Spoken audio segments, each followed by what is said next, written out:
Russia begins drafting new troops to fight in Ukraine. Ukraine and Russian foreign ministers keeping safe distance at UN. Over in New York City, where leaders are currently attending the UN General Assembly, we're hearing that Ukraine and Russia's foreign ministers are staying away from each other. Dmytro Kuleba, of Ukraine, said he planned to keep a safe and social distance from Russia's Sergei Lavrov, Reuters news agency reported.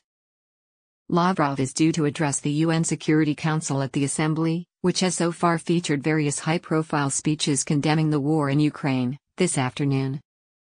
Yesterday, in his address, U.S. President Joe Biden accused Russia of wanting to strip Ukraine of its right to exist as a state, as a people. Debate around nuclear conflict totally unacceptable, UN chief. 4 Russian-occupied regions to hold votes on joining Russia. From tomorrow to 27th of September, 4 Russian-occupied regions of Ukraine, Donetsk and Luhansk in the east, and Kherson and Zaporizhia in the south, will hold so-called referendums on joining Russia. The so-called Donetsk People's Republic declared the 4th and 5th days of voting as public holidays, while the Luhansk People's Republic authorities have promised to announce vote results on 28th of September. Moscow-backed separatists have controlled large parts of the industrial Donbas area since 2014, while the regions of Kherson and Zaporizhia were occupied after Russia's invasion of Ukraine in February. In a televised address on Wednesday, Putin said Russia needed to support those in Ukraine who wanted to determine their own future. Today, Russian news agency RIA Novosti shared an image showing flyers it says are being handed out in Luhansk. Under the headline "Russia is the future," the flyer reads, "We are united by a 1,000-year history. For centuries we were part of the same great country. The breakup of the United States was a huge political catastrophe. Millions of relatives suddenly found themselves separated by an artificial border. It's time to restore historical justice."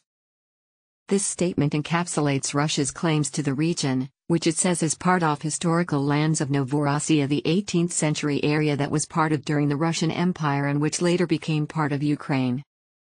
Senior Russian lawmaker Konstantin Kosachev has weighed in on the referendums, saying that once they're over it won't be Russia's right but its duty to protect those regions, adding an attack on those lands will be an attack on Russia. It won't be Russia's right but its duty to protect those regions. Medvedev says nuclear weapons could be used to defend Russia-backed territories. Former Russian President Dmitry Medvedev seemed to square away any ambiguity with regards to the use of nuclear weapons.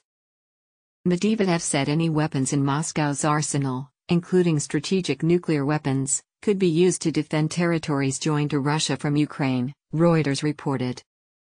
Medvedev, who also serves as deputy chairman of Russia's Security Council, said that referendums planned by Russian-installed and separatist authorities in large swathes of Ukrainian territory will take place, and here is no going back, according to the news agency.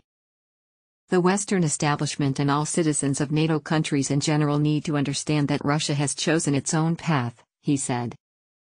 Release of Azov fighters leaves pro-Russian commentators bewildered. Laura Ghazi. Returning to the news about last night's major prisoner exchange, which saw Ukrainian Azov fighters released alongside foreign nationals who fought for Ukraine. Azov fighters are part of Ukraine's National Guard and have long been reviled in Russia, where they are described as Nazis. From the start of the war, President Putin has said that Russian troops have been fighting to liberate Ukraine from the neo-Nazi regime. Many members of the Azov regiment were entrenched in the Azovstal steel plant for weeks earlier this year, until they were taken captive by Russia. In July, the Russian Supreme Court recognized Ukraine's Azov regiment as a terrorist organization and banned its activities in Russia.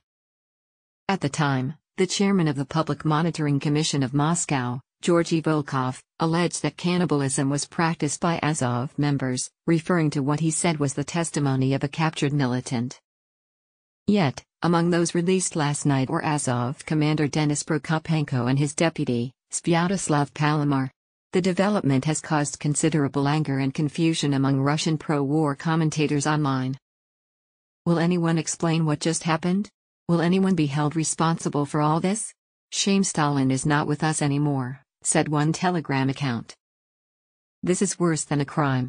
And worse than a mistake. This is unbelievable stupidity.